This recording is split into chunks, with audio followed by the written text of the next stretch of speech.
Hello everyone and welcome back to my channel.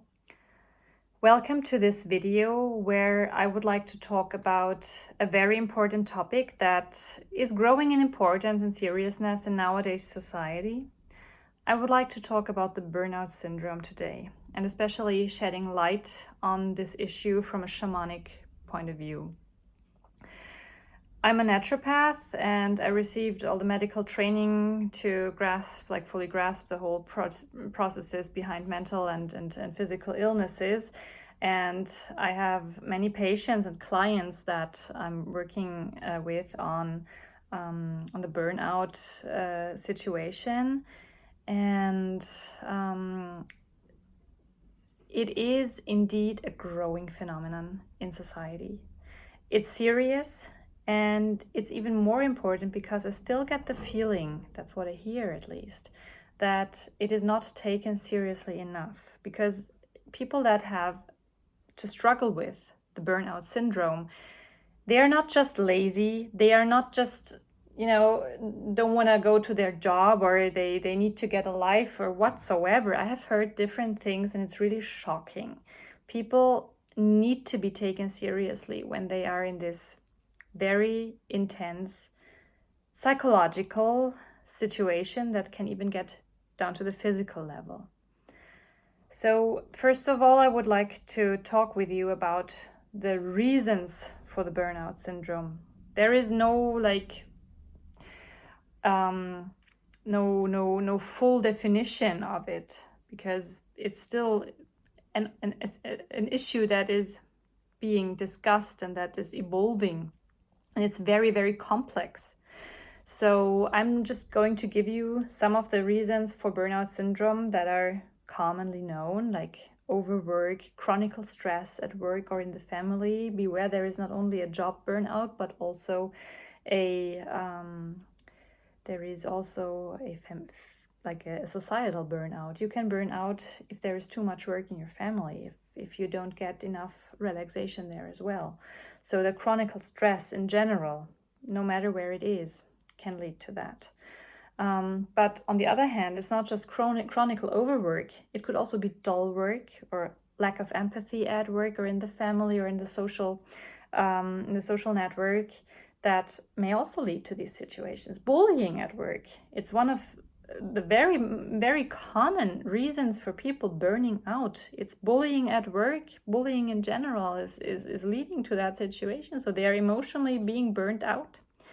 And there is a bunch of more reasons to that, which is why today I would especially like to look onto the whole situation from a shamanic perspective. So every one of us came to this planet with a purpose. So this is the shamanic belief of the ancient populations of this planet. In old days, they knew that each one of us came here with a specific and distinct destination and destiny.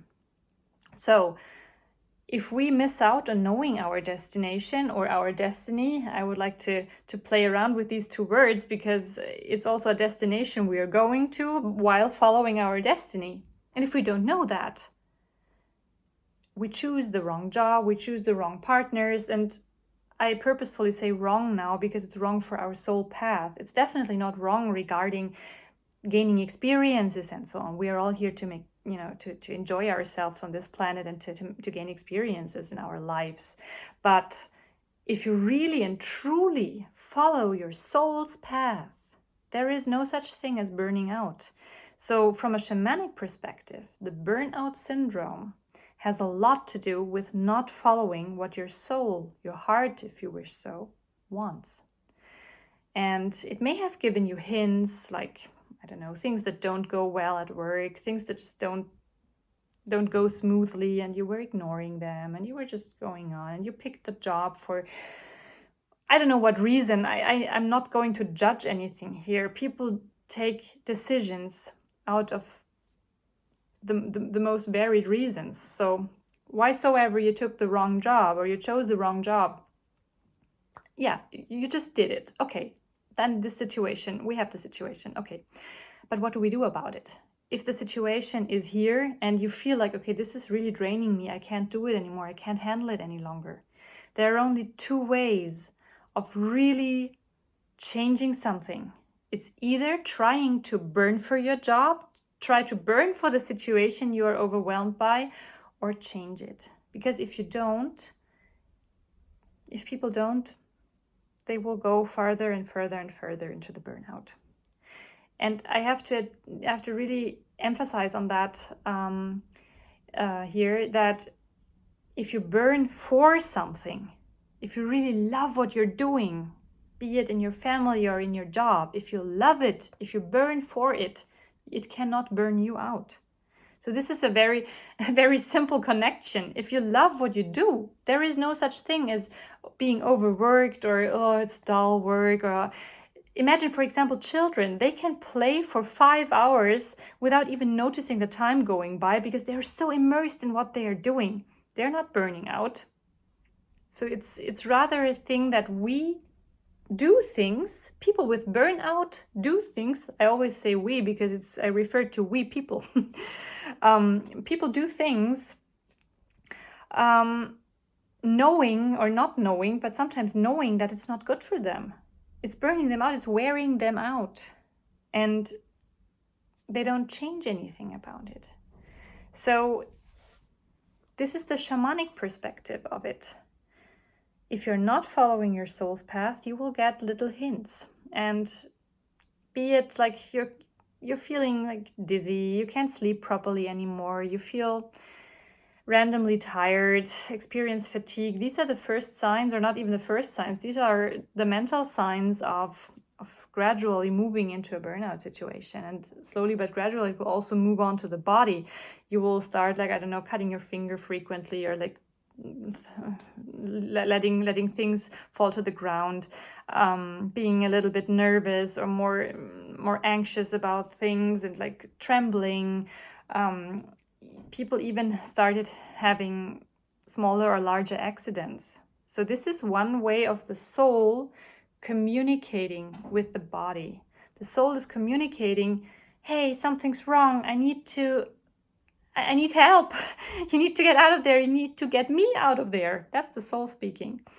And if nothing helps, people get empty.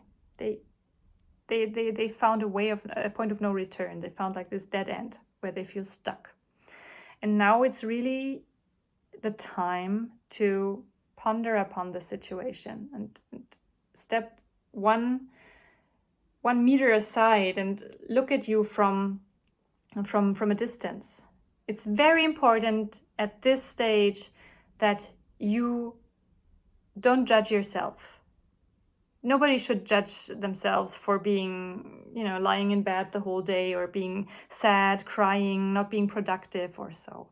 It's definitely an issue about self-love. Self-love is the first step to healing, always. And also non-judgment. Never judge. Even if it takes weeks for you to be productive again, or what you define as productive. I mean, productiveness, who defines it anyways? But yeah, that's my point of view on that. So really take your time. Also observe yourself without labeling it again. And start integrating the emotions that arise within the burnout syndrome. In a shamanic world, there are no good or bad emotions. Of course, some have like lower energy vibes and they drag us down somehow, and you will feel that. But there is no good or bad. And it's not something that you should get rid of. Like the current belief in society is that if you're constantly sad or constantly angry or fatigued, you should get rid of that. It's not part of your body. Just cut it. You can't cut it. If you cut it, it will come back, or it will leave a wound that will lead to even worse emotional situations. So don't even try to cut it. Whatever you feel is totally okay. And in a shaman's perspective, these emotions are just teachers. They are guidance that is provided to you, and you can totally try and be guided by it. Feel it. Go through the emotion. Go through the anger, through the sadness, the depression, that whatever arises and makes you feel empty. It's no big deal. It's absolutely okay to feel the way you feel. And it's time to integrate these emotions inside of you. It's time to really welcome them. They are part of you, for God's sake. Everything that you experience, that you feel, is part of you and doesn't need to be cut. It needs to be lovingly integrated. Okay, you're here. This is a good emotion for me to learn and grow. And all of a sudden, if you practice self-love and self-acceptance and accepting the situation and the process, it's not about the result, it's the process that's really important here. If you acknowledge that, it will be very, very, very easy, I promise, to also let go of the darker, let's label them the darker emotions. It will be very easy to let them go when self-love outweighs them, because they will automatically fade away. So just let them be. Don't feed them with any labels or attachments. So yeah, that's a very shamanic doing when you integrate your emotions like that. And I would like to give you a little homework or a a little meditation when you have a quiet minute.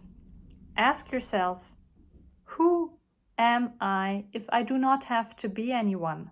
If I can just be, if I can just exist without having to please anyone from the outside, without having to be somewhere at some time, just be. Who are you then? Who am I then?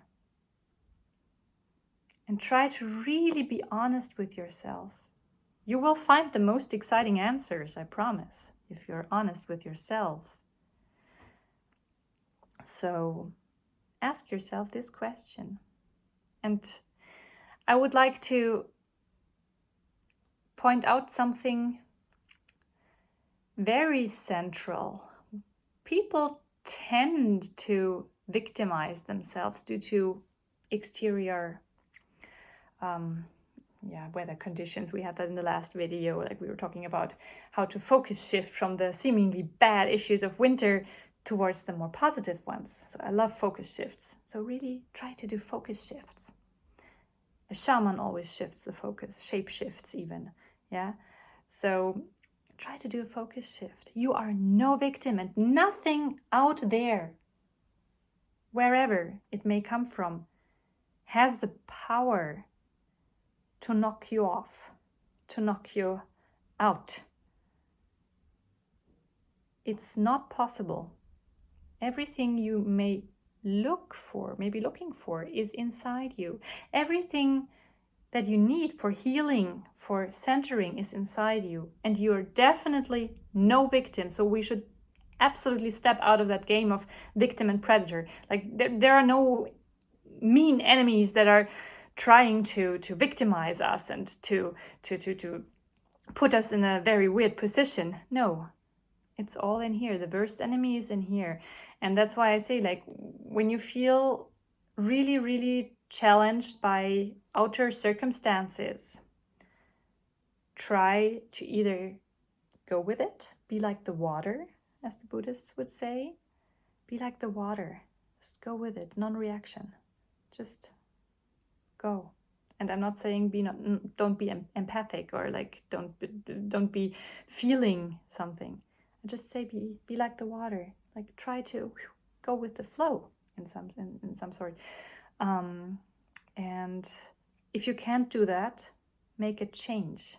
I know it's a big step sometimes, and there are a lot of things that are keeping us from doing changes, like, for example, fears or relations that we don't want to embarrass, or embarrassment is also something that really should be cut out, actually.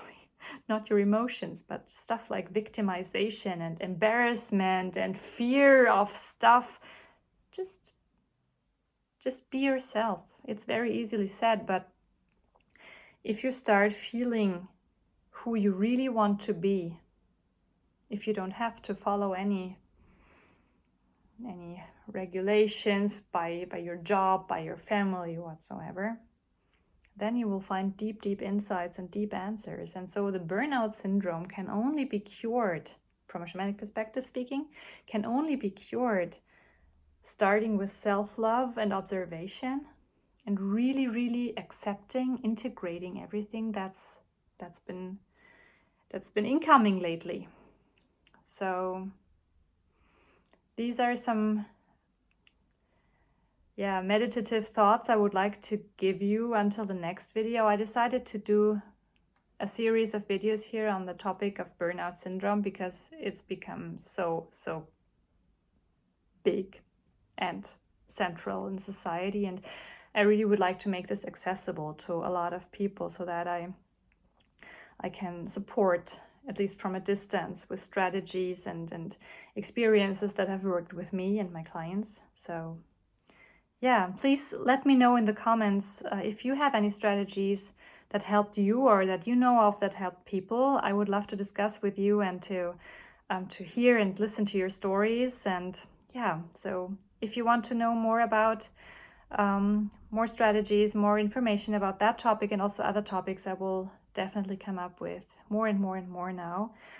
Please like and subscribe to help my channel grow. And yeah, I'm very happy to see you next time. All the best.